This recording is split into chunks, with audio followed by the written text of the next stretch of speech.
ఆమా ఉండండి ఒక్క నిమిషం.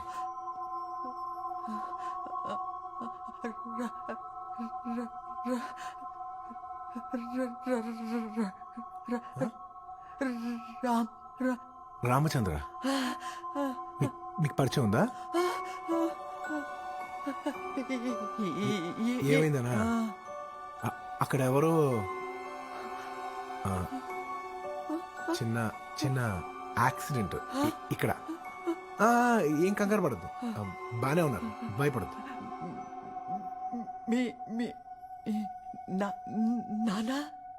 నాన్న?